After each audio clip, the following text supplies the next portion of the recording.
Hi everyone, Nick Bond here from Harcourts with a weekly property management update, and this week I've got Taylor Palmer with me. How are you going, Taylor? Oh, good. How about you? Good, thank you. That's good. How's activity been this week in the property management space? Yeah, still really busy. We don't have enough properties for all the tenants that are looking at the moment. Yep. Yeah, lots of good tenants that are looking, just not enough houses to put them in. Yep. Okay. But yeah, still really strong. Yeah, all right. What about the supply and demand factors? How's that affecting rental prices? Are we stable, high, low? Where's that sort of heading at the moment? Pretty stable, but the fact that there's not enough houses for everyone looking at the moment, owners are pushing for higher prices just because they can get it at the moment. But yeah, generally pretty stable at the moment. Yeah, okay. Tip of the week, I would like to think about something a little bit different for tenants about factoring in living costs of different rental property types and areas. So some of the things I thought we'd talk about are location. So what are some of the things, Taylor, that you'd sort of focus on when you were looking at location as a tenant?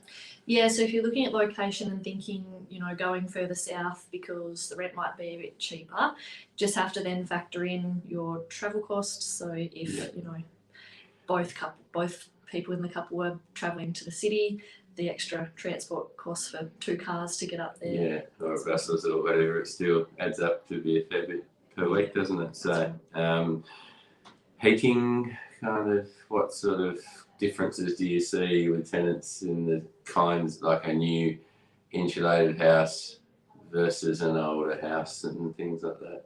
Yeah, so if you go, think that you'll save by going, maybe something that's a bit cheaper, a bit older, just take into consideration if it's insulated, double glazing, things like that, because if you've got to pay more to heat it because the heat's escaping quicker, it just might be worth going for something a bit newer that's insulated and it's going to keep your house warm all day while you're away. Okay.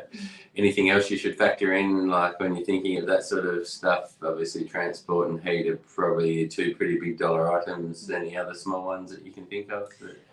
Maybe just water usage as well. If you're used to being in suburbia with water, just maybe if you go a bit more rural, you'll have tank water. So, you just have to be a bit more mindful of water delivery and keep an eye on your tanks running low and that sort of thing. Just be more mindful of it. Yeah. Okay.